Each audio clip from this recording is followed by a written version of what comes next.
Hashtag तीसरा संभावित प्रश्न रेलवे 2024 के लिए बोला गया है, यदि 16/2/3% प्रति वर्ष की दर से दूसरे वर्ष का चक्रवृद्धि ब्याज और तीसरे वर्ष के चक्रवृद्धि ब्याज का अंतर 420 है तो मूलधन ज्ञात करनी है।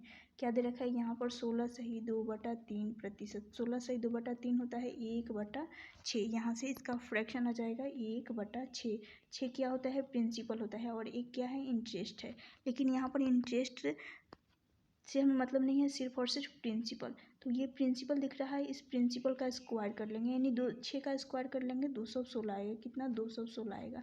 अब ये जो 216 आया है प्रिंसिपल है ये, और इस प्रिंसिपल का यहाँ पर 3 वर्ष का दे रखा है। तो पहले वर्ष के लिए 216 का 1/6 रेट है, तो 1/6 करेंगे तो यहाँ से कितना आ जाएगा? यहाँ से 36। तो पहले वर्ष के लिए 36 आएगा।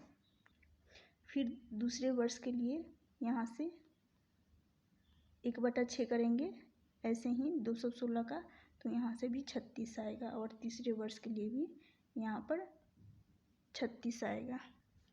अब इस 36 पर ब्याज लगेगा, यानी इस 36 का 1/6 करेंगे तो दूसरे वर्ष का हो जाएगा 6 हो जाएगा। फिर इस 36 का तीसरे वर्ष के लिए 1/6 निकालेंगे तो यहाँ से भी 6 आएगा। अब देखा जाए तो इस दूसरे वर्ष पर तीसरे के लिए ब्याज 36 का 1/6 करेंगे तो यहाँ से 6 आएगा। और फिर अब इस पर ब्याज लगेगा, यानी इस 6 का 1/6 करेंगे तो यहाँ से 1 आएगा। क्लियर? 1 आएगा। अब इसको हटा रही हूँ तो देखिएगा यहाँ पर 6 आया है और फिर 1 आया है।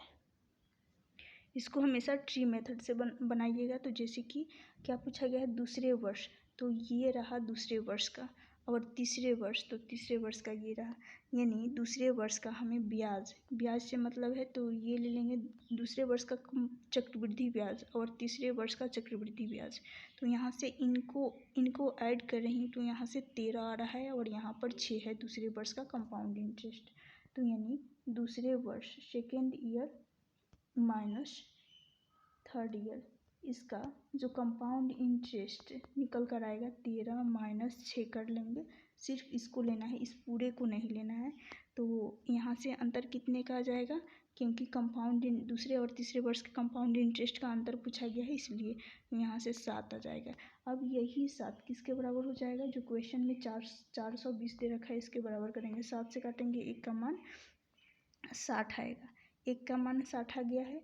तो प्रिंसिपल 216 मानी थी, इस 216 में 60 का मल्टीप्लाई कर देंगे तो यहाँ से आ जाएगा 12,960।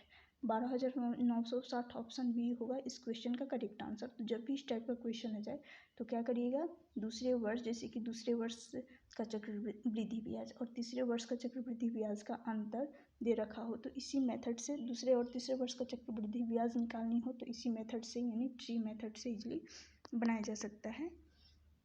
इसका ऑप्शन बी होगा।